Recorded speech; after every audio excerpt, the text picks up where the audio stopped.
For over half a century, humans have endeavored to make business a force for good. But is the movement working? Or is it time to explore a new path forward?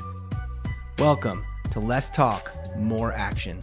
We are your hosts, Joel Caesar and Owen Barrett, experts in clean energy, net zero real estate, decarbonization, and entrepreneurship. In each episode, we ask provocative questions and share stories from the front lines of sustainability with leaders in science, tech, and business taking real action to design a cleaner, better future. Thanks for joining the conversation. Now, let's get to work.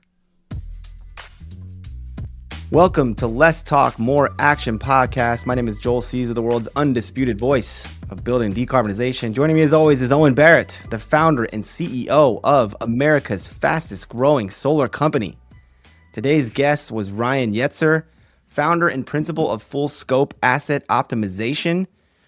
Ryan was a cool guy. You know, he's in our world, in our field, someone we've tried to sell to in the past, and we learned that he was ignoring us like a lot of folks do.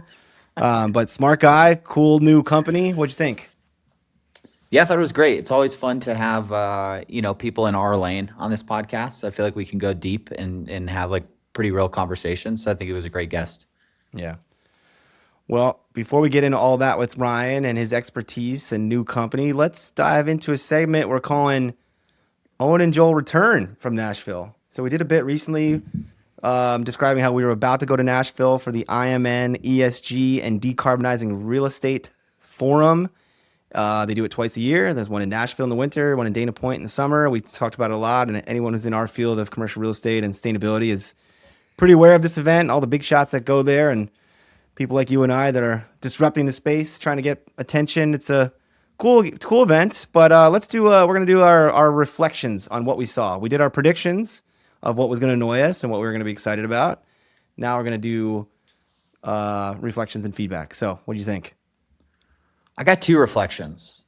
One is, I know you and I both spoke on panels, and I think you and I both got a lot of compliments for bringing some real talk to an otherwise kind of sugar-coated, just like stroke your own ego conference. It's so true. Yeah. I think there's we talk about reporting fatigue. I think there's sort of the conference fatigue. Yeah. Like people go to this thing twice a year, listen to the same shit, same format. Everybody's up there just talking about how good everything is, and no one's like bringing the real stories about how do you actually decarbonize a portfolio of fucking millions of square feet of real estate.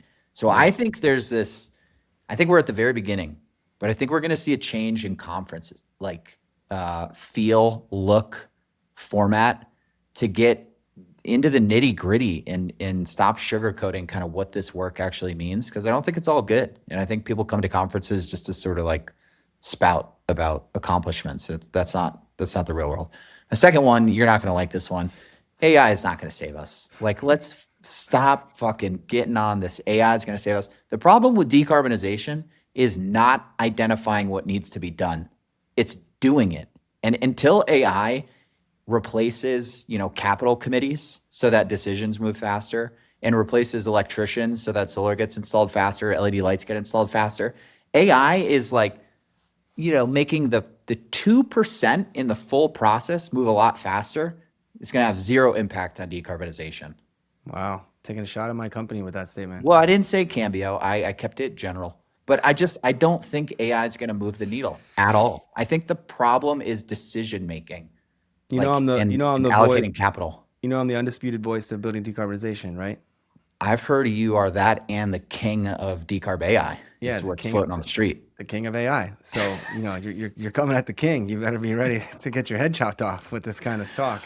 But tell me I'm wrong. No, I mean it's a point that I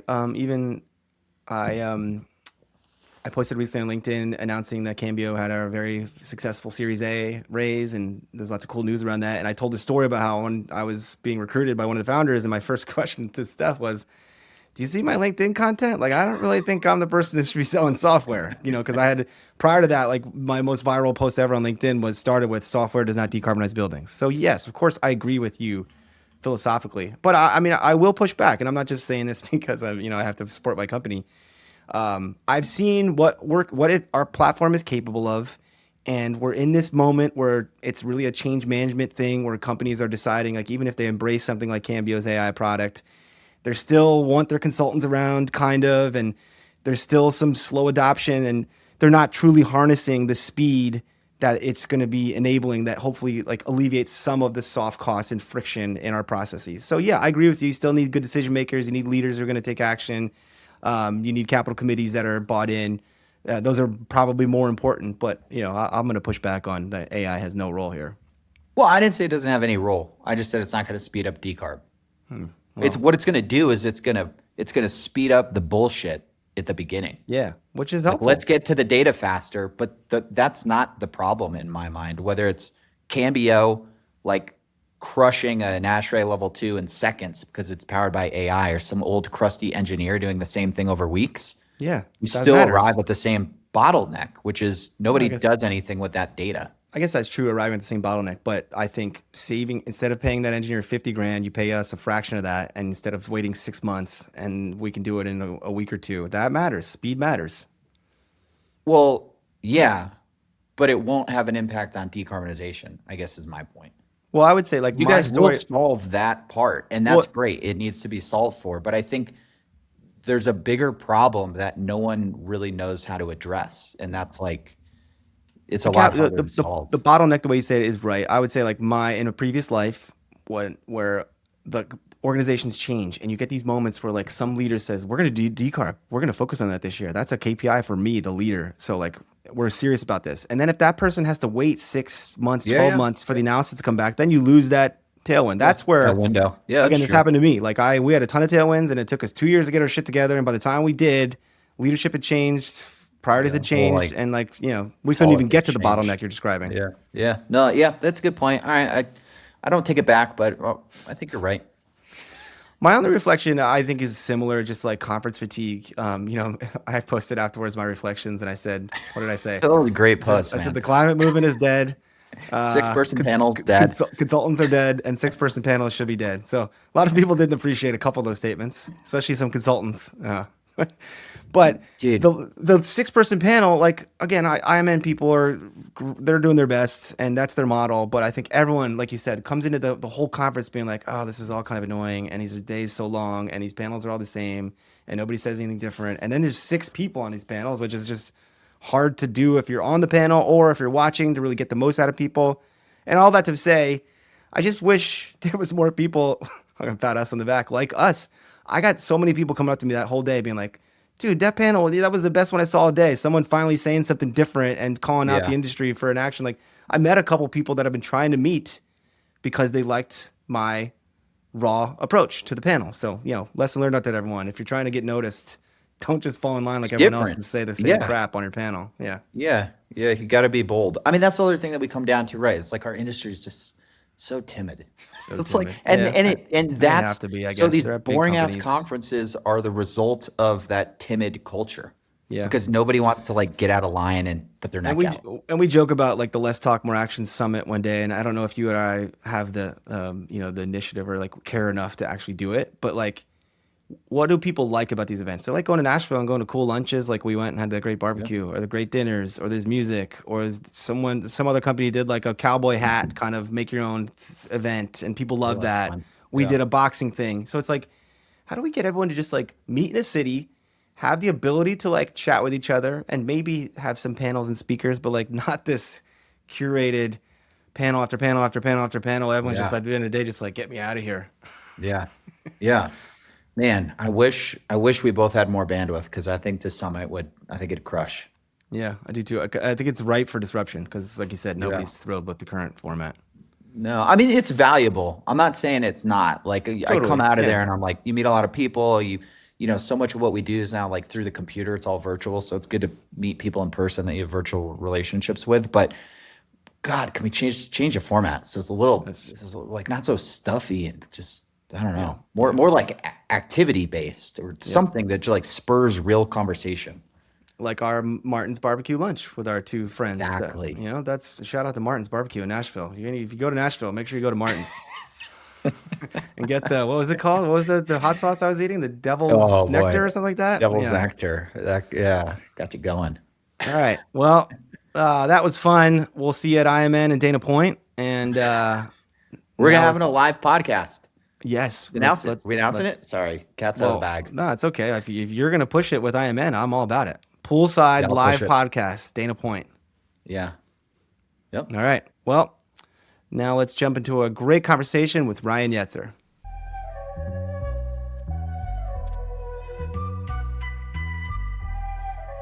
Joining us today is Ryan Yetzer, founder and principal of Full Scope Asset Optimization. Ryan is a seasoned real estate and asset management professional with deep expertise in optimizing building operations, financial performance, and long-term asset value. Throughout his career, he has worked across acquisitions, asset strategy, and portfolio optimization, helping owners and operators unlock efficiency, reduce operating costs, and make smarter, data-driven decisions. Ryan is known for his practical, full lifecycle approach to real estate, aligning operational excellence with strong investment outcomes. So, Ryan, welcome to Let's Talk More Action. Yeah, thanks for having me. Well, Ryan, we're excited to learn all about everything that's in your bio. Super impressive. It's all things we want to learn about and emphasize, but we start our guests off with the same question every time. How are you taking action to make the world a better place? Other than trying not to be a jerk in my everyday life, I guess, the reason that I formed this company is really, I think what I want to do with it is reach the type of people that are not, they're not viewing decarbonization as a realistic option. They lump it into the woke DEI reporting, all the stuff that maybe has a bad rap right now, and they're discounting it altogether. So I'm hopeful that I'm going to reach that maybe 50% of those companies that aren't even looking at this type of stuff, and showing them that it's a very financially advantageous way to approach it, and get them to buy into decarbonization as a financial metric as opposed to a feel good thing. You know what I mean? So not to say I'm tricking them, but I'm showing them the light is what I hope to do. That's right. No, it's interesting. Alley. Yeah. I mean, you're preaching to the choir. I feel like we've had this theme on the last couple shows where I'm coining it back to basics, where it's dollars and cents. It doesn't have to be wrapped up in all this other like woke DI bullshit that it so often does. But I mean, that's a massive task that you just proclaimed you're gonna set out to do. Do you have any insight for the audience or Joel and I, because we're doing that same thing day to day? Like, how are you going to go about doing that? I mean, I've spent the last 7 years doing this internally. It's now just selling to the folks that are external. So, I'm not going to get a CFO buy-in, asset manager buy-in to do any of the things I've done over the last 7 to 8 years. Large scale solar projects, optimization projects or maybe some building performance standard offsets that we work on. Unless you can show them how it actually moves the needle financially, they just don't get done. So, every public company, and I work for 2 REITs, they want to have these big grand goals and they want the PR. They don't really want to talk about how hard it is to get there. And that was my job, is to show them what that roadmap looks like and how does it move the needle financially. If I couldn't do that, we wouldn't do it and we wouldn't hit our goals. So I've always been able to kind of thread that needle, I think. Just want to be able to do that to folks that haven't looked at it, PE firms, maybe some mid-sized firms that this isn't the top of mind for them, but they're still leaking value, right? And the utility costs are still going up. And I think there's a lot of value to show them how we've done it at a larger scale and bring it to them on a smaller scale. Love it. Well, Ryan, I've been internal net zero lead for a big company, big publicly traded company. Owen's had his time in corporate America. Both of us now, Owen runs his company. I'm at a startup. I think we talk a lot about on the show how we both love our current life. So I guess you're transitioned out of bigger company, as you just mentioned. What's exciting you about this next chapter? You start your own company. You got your own ideas. Tell us a little bit. We like to on the show talk, educate, and explore as much of decarbonization as we do the entrepreneurial journey, which you're like very much in the midst of. So tell us what's exciting you about the future. Several things. The one that I was excited for that doesn't seem to be realized right now is I thought I'd have a lot more free time. Not exactly happening yet, but we'll see if that levels out. 2, when you're in an institutional owner, you spend a lot of time reporting all the stuff that you do. I'm going to spend my time doing the things instead of reporting it to everybody. And I don't really have to report it to anybody, right? I don't have a CEO. Like, I'll just make sure that we're hitting our marks and making money. But otherwise, I get to focus on projects and initiatives that I want to do, and nobody else gets to direct that. And I'm pretty pumped about that. And ultimately, just, you said it, I've been corporate America for 17 years, and it works for some people, and it worked for me for a while. I'm just really, really happy to only answer to myself. And yeah, I'm pretty busy right now, but I also can just not do that and then get back to it tomorrow. You know what I mean? I'm not missing a meeting. I don't come back from the gym with 9,000 Zoom messages. Where are you at? What are you doing? It's really great. Like that part, I just absolutely love. Yeah. It's like there's more stress in some ways, but it's only, I get to manage it. It's better stress. Nobody else than, putting that stress on me. Yeah, better stress than corporate BS stress. Yeah. And I'll listen to people talk about it. And I'm only out, 2 months now, and they'll just be talking about the office politics and that type of. I was just like, every time I hear it, yep, great decision. Yeah. Well, Ryan, I'm curious. So you have, I think you just said 17 years of experience in. I don't know if it's all been in the institutional space, but I know the last part has. What are you most excited to, like, what of that 17-year playbook are you most excited to try and bring out to the market to groups that are not necessarily paying attention to it yet? Well, like I kind of said, it's more of a portfolio look that I think that most of them don't get to do. So, every one of mine, and you're right, I was an institutional REITs my entire career, 3 different ones, and they all had 300 or so buildings or more.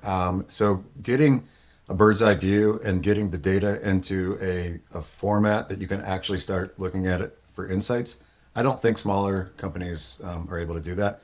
And in fact, I don't think that some of the institutional ones are very good at it either. And the fact is, with this getting all the decarbonization getting jumbled up with the DE&I and what you call the woke stuff, it's all just one banner now, and it really shouldn't be, right? One of these is very easy to quantify, and some of the other ones aren't. And the ones I want to work on are the quantified ones.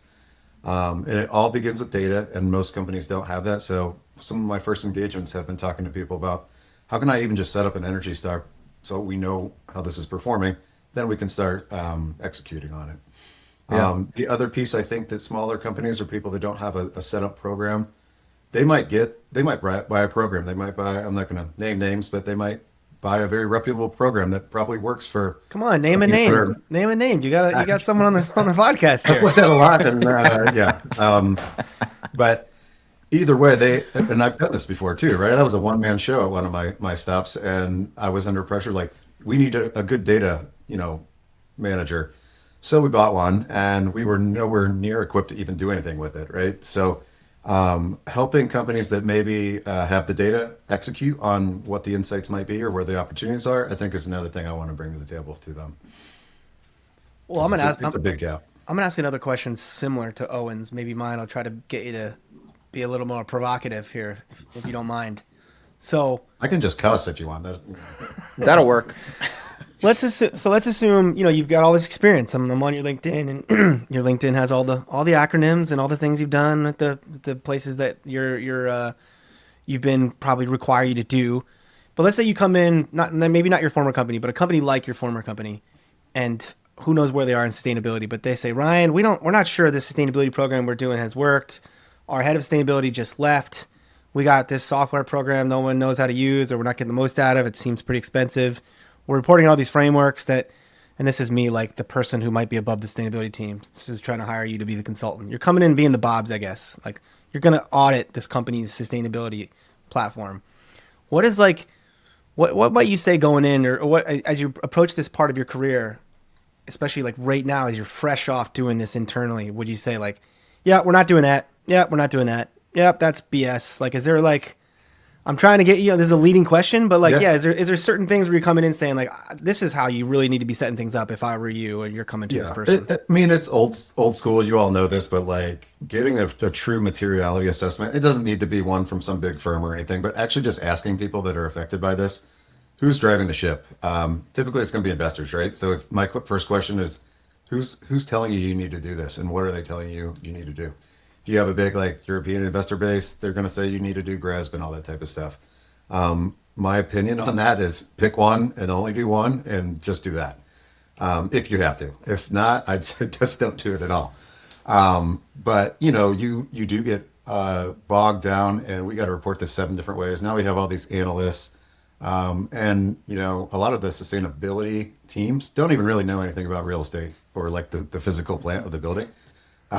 They really just they end up being really good at reporting, and they're certainly better at that than I ever have been. And I had to do that too. But that not was a part of the skill. job that I just saw, why do I just have to report this 7 different ways? Can't we just do the thing and figure out what actually moves the needle? So the first thing I would do is who's driving the boat, and then who does this impact? So I kind of spoke to it before, we can come up with all these awesome opportunities, and then it affects somebody else, and we're adding work to somebody else's stack when we're saying, oh, we're gonna do a $20 million fund that's just towards green investing, or we're gonna do green projects with that.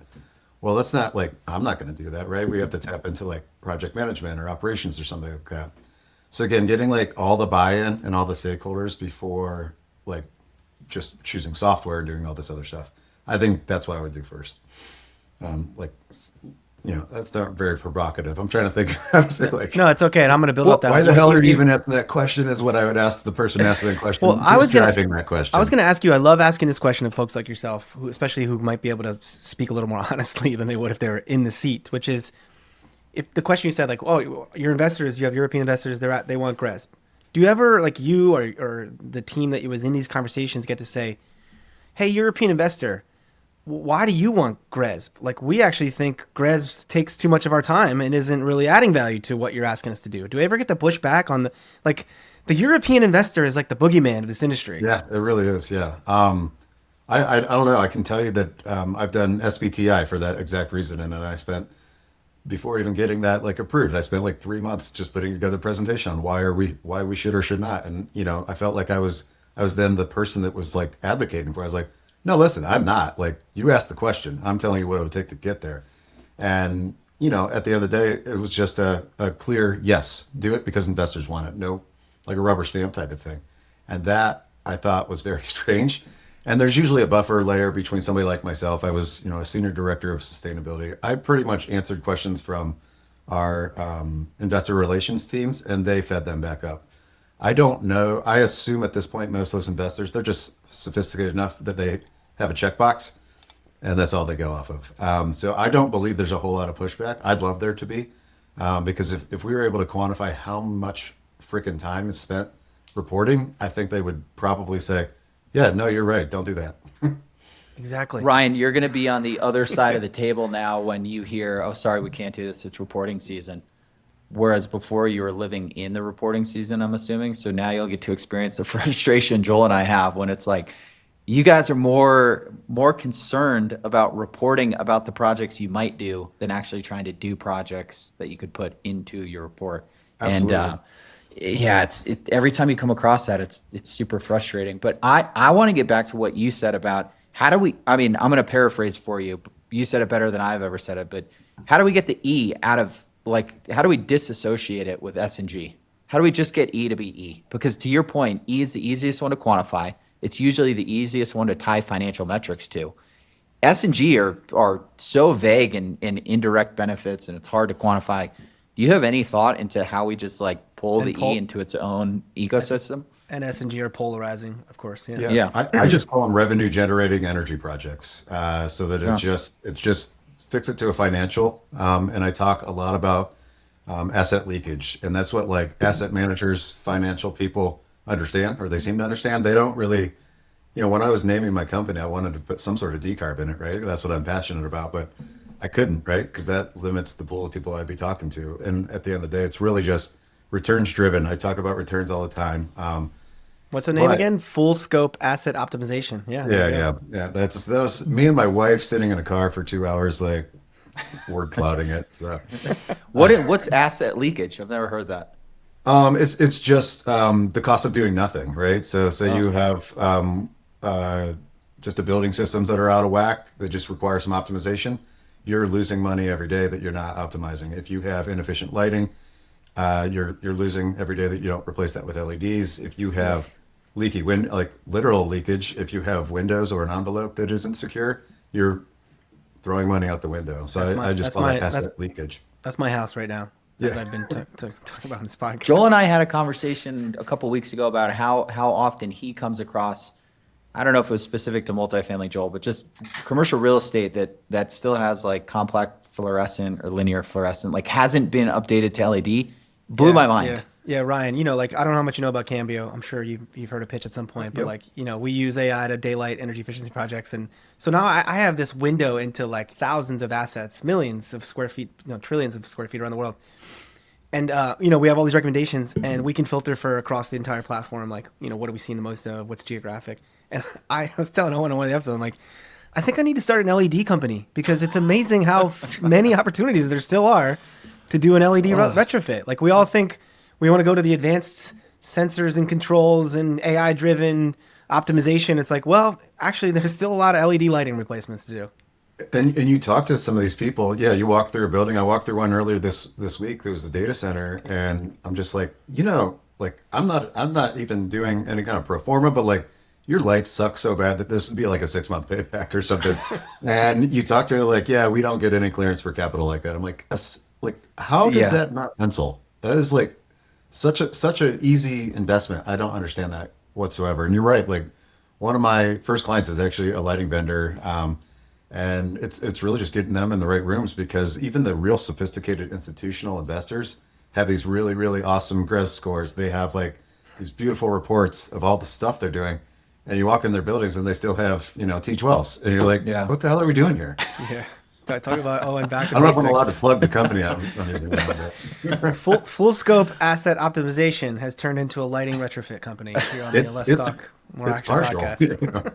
It's honestly, it's always been like one of the easiest wins. That's what I started my first, that's how I got into the business really, is I was the CapEx manager and I started seeing like the financial benefits of just doing that. We had some older medical offices and the paybacks are just so good that I was like, I'm just going to spend all of our money on this right now. So no, that's how I got that's how I started in the industry too, is LED lighting. And it blows my mind that we're still talking about that. Like anybody that's in charge of a budget, this should be the first thing you do. You're not going to have any other project that has a payback. You had a company, is that what Lumio was at first, was just lighting? Yeah, just lighting. And then it grew into all sorts of different things because we just kept saying yes. But Ryan, you'll see the same thing. You have success with one customer and one, whatever project it is, and now you're going to be their go-to guy for everything.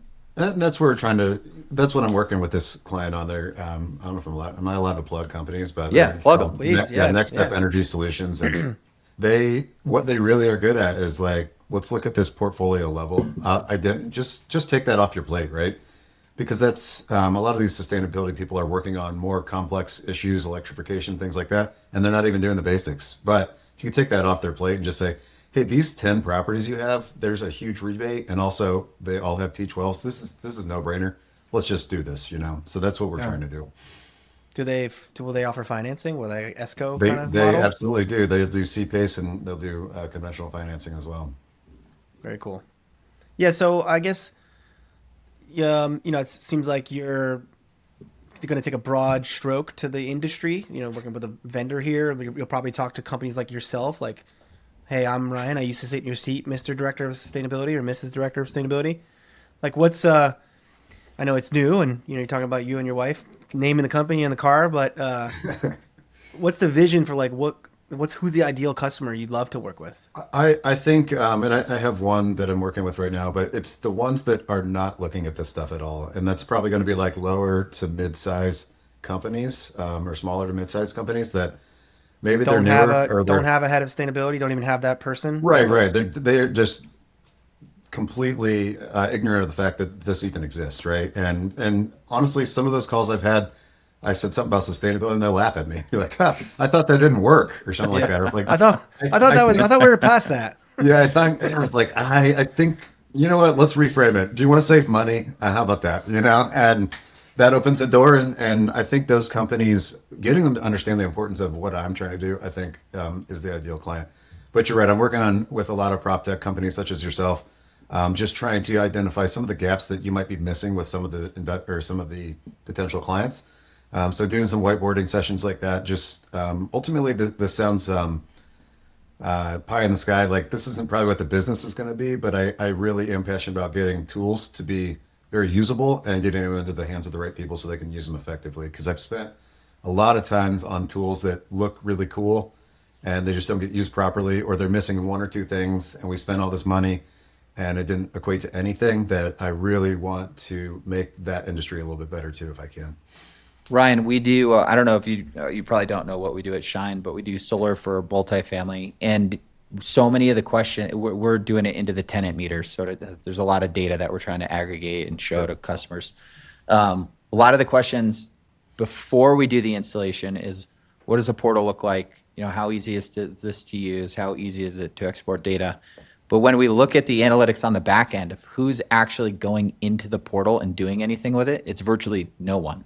It's like one person, yeah. Yeah, it's not. Sometimes it's not even with some of our customers. So to your point, like there's all this focus and sort of FOMO about like, I need these cool dashboards and portals and data analytic things, but then they're worthless if you don't know how to use them, or you don't have like a dedicated or execute person on to the use them. insights from them, right? Like, Yeah, exactly. It might be like, oh, this is great. Now we can report on it. Yeah. What are we using it for? Yeah. What's the point? Like, Yeah. can Why we would I spend all execute this on it? money? Does this mean that we should do something about this high spike in this one building? Like, what are we doing? I thought, Owen, you were going to jump in loving his go-to-market strategy, because Owen's talked about this a bunch, Ryan. I have too. We've joked over the periods of our career where we've been selling implementation solutions into sustainability teams and then sometimes finding our way to an asset manager or a property manager or someone who's not sustainability, an investment manager, and how often that's an easier pitch because they just do see the dollars and cents, and they are people who can take action instead of, well, I got to go check, is this in my net zero roadmap, or is this scope 1, scope 2, or scope 3, or is this what I promised I would do in my SBTI report? So it's like, it's almost, I will maybe get your perspective on this. And is the strategy to go to that part of the market because it's more open space and you see this opportunity? Or is it also recognizing, like, one, there's a lot of competition going at the big heads of sustainability groups, and two, you know better than anyone, there's a lot of inaction that happens from those groups. So it's maybe not worth your time. I think, I actually think it's worth changing the perspective. Like, who are you selling to, basically, or your ideal customer profile? Because we're going to IMN, and that'll be great, and we all talk, and I think it's a good industry update. But you're right, there's going to be how many vendors there? They're all dividing the time of the potential clients, and they're going to come away with that with all these calls and emails that they're just going to probably ignore because they get it all day. And when I was the head of sustainability, I probably had 6 or 7 of these to open my day every day of like, hey, have you looked at this? The ones that really get some teeth, though, is if like the head of asset management or our CFO, somebody like that, said, hey, I saw this really cool tool at this event I was at. Have you looked into this? Yeah. Well, now I'm kind of pressured to look into it. I at least have to check it. No, it's bullshit. Or, yeah, we could look at this because you already have a higher level of buy-in from a different group. So I do think there's something that works there with selling to a different crowd. Well, you've ignored my emails post IMN, so I was on a podcast earlier this week, and they were the same thing. They're like, "Yeah, you ignored all mine from last year." This is why we have the podcast, to get people like you who usually ignore our emails. Now you have to talk to me. Well, to be fair, Joel, I'd rather. I didn't now, though, did I? No, yeah. Now we got your full attention. But Joel, wouldn't you rather have someone just ignore you from day 0 than engage with you a little bit and then ghost you? That drives me more crazy. Yeah, I mean, there's a cousin to that, like, not just goes like engage you and then even say, yeah, this looks great, I'm gonna go take this to try to get it signed, and then ghost you. I got a couple of those happening right now. Well, and you talked about the reporting conundrum. It's like you have a very like specific window after, if say you do CDP and GRESB or something like that, and maybe you put out your annual report in September or something. Now you're like, oh, sweet, I have 3 months to set up some actual initiatives to move the needle. And then you're back into benchmarking and things like that at the first of the year, gathering data for your next reporting cycle. And it's just a lot. And luckily at my last company, we were a little bit bifurcated where we had kind of an ESG reporting wing and decarbonization team. That I really like that. But yeah, usually you're fighting for that airspace in 3 to 4 months of availability that those people have. It's really nuts. We had Chris Pike on in a previous show. I don't know if I know you're a huge fan. I know Chris, yeah. I know you're a huge fan of the podcast, so you probably saw it. But Listen to every episode at least 10 times. But Chris knows, especially myself, I've been a little critical publicly of Chris. And so like we know each other. So going into the show, I was like, hey, like we're going to ask you some tough questions. And of course he was game. He's a brilliant guy. And then he pushed back a little bit on like our name, less talk, more action. He's like, I take issue. Like why do those things have to be different? And, he was agreeing with us in certain pieces about how he thinks certain teams make it more complex, the reporting than it needs to be, which I think was cool for him to say. But then it was like, this acknowledgement of what are we talking reporting costs? It's like $100,000. It's like nothing compared to a huge commercial real estate company. Is that really preventing action? And it was like, no, but the reporting season is what does. So, I mean, we've railed on reporting enough, but I think it's like something we have to continue hammering home. It's not just the fact that it has a cost and you like you said, your company needed a wing of ESG reporting. It's this cycle, like you just described. Annual report, CDP, GRES, benchmarking. How do you get anything done? Yep. Yeah, and it's let's automate it, but and maybe we want to move on from reporting, but I do have provocative things to say about this because I honestly think some of it's intentional to make it a little bit more difficult so that you can sell more, so that you can partner and get more systems to sell to these people, right? If it was a simple checklist like thing and it was easy to do, we wouldn't require all this extra prop tech to get it done, right? It wouldn't be a whole cottage industry to help you improve your score. Yeah. Well, Owen, any advice for the budding entrepreneur as an entrepreneur yourself who has shared a lot of the battle scars here on the show? I mean, I talk to a lot of young entrepreneurs, and I think my biggest piece of it, not that you're young, but maybe this would be helpful. Hey, I was going to call you out, but he might be young. He's 17 years in the industry. 17 years in the industry. Well, he was a prodigy. He came out of high school I and got right into 7. It was not commercial real estate when he was 16. My biggest piece of advice is, make your like revenue roadmap, whatever you think it's going to take to get to revenue, and then multiply by 3 or 4. Because I think in the failed startups that I see, it's not necessarily because it's a bad idea. It's just because it takes, like you're inherently optimistic as you are the person starting the company. So you think everything will happen at the pace at which you want it to. And man, when you start working with these, even small real estate companies move at a freaking snail's pace. I mean, you know that. Yeah, and then I think I've even seen that because I had about a 2-month head start when I left my last position. I was looking for other jobs, and I was like, I want to do my own thing. I really don't want to be on that side anymore. So I spent those couple months just gathering interest. But if I started from scratch, I think I would in my mind just be, all right, I'm not making any money for 3 to 6 months at least, right? Yeah, and also I've had a lot of people such as yourself tell me that exactly. So I think you're smart too, because you're 17 years in the industry, so you have a ton of relationships, you have a lot of clout, and now you're trying to go into that same industry and do things a little bit differently. So I think that's another lesson that a lot of entrepreneurs can learn is like understand your industry as a W-2 employee, like get to know it intimately, and then if you want to do something on your own, kind of spin out once you've got some track record in it. Yeah, and it is very helpful to know, like if I'm talking to somebody that I used to be in their seat, I know exactly the conversations they're having, and I think hopefully that's helpful, but I think it will be. I'm sure it will be. Yeah. I've tried to use that myself, whereas it's a little different. I came from a big corporate compared to like the investment teams that you guys are that you're from, Ryan. But yeah, I think that's the secret sauce. When you can sit in someone's shoes, it's the best way to pitch how you can help them. Well, Ryan, this has been fascinating. And one of the things Owen and I have been talking about with this show is that we've had a lot of, over the course of time, had experts, we've had policymakers, we've had scientists, we've had people sort of in marketing. And our favorite guests are like startup founders, company owners. We kind of want it to be, we wanted to evolve a little bit into like how I built this for sustainability or climate tech companies.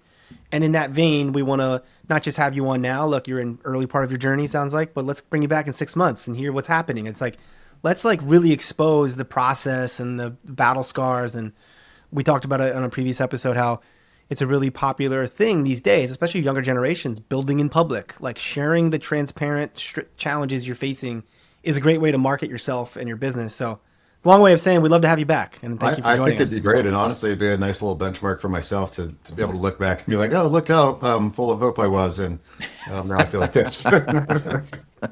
Yeah, but come back and just I look back and pivoted. say, this is where you were then, and this is where you're feeling about it now. So I've pivoted full scope asset optimization to a full scale GRES reporting company. That's what we're going to come back with in 6 months. I actually am just running a series of vending machines now. Ooh, I like that too. Yeah. All right, Ryan. Well, we're going to get you out of here on this. I think we all alluded a little bit to some of the negativity in our industry, but of course, there's lots of reasons for optimism. So, what gives you hope for the future? One, political cycles don't last forever. I'll just put it that way. So, and a lot of the things and everything I want to focus on, in fact, which would be strategic decarbonization that brings high returns and building performance standards. Those are things that are going to be there whether people want to believe it or not. So your asset is going to leak value, whether you think that sustainability is woke or not. And you're going to come to realize that whether it's now or the cost of doing nothing in 5 years, and you will have spent millions of dollars that you need to spend.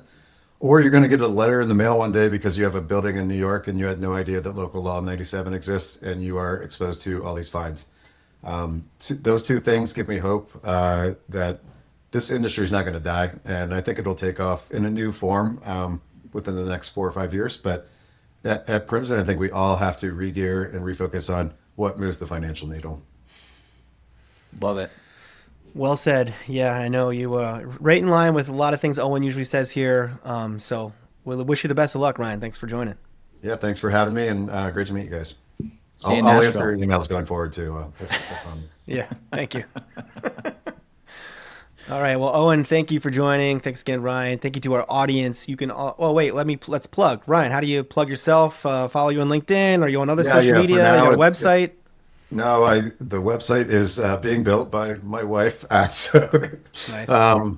Maybe next week, probably 3 months. But yeah, in the meantime, you can just get me on LinkedIn under my name. And then my email is ryan@fullscopeao.com. And yeah, I'm going to be on the conference circles as well. So if you see me on the list, let's have coffee or let's have a drink. Let's have something. We will take you up on that in Nashville next week. All right. Can't wait. All right. Well, let's try this again. Thank you, Owen. Thank you, Ryan. Thank you to our audience. You can also find Owen and I on LinkedIn, usually actively antagonizing the more talk, more complaining sustainability crowd. You can find this podcast and more great content at lesstalkmoreaction.com. If you like the podcast, please subscribe, like, and share with your friends. And until next time, we encourage you to ask yourself, what are you doing to take action to make the world a better place?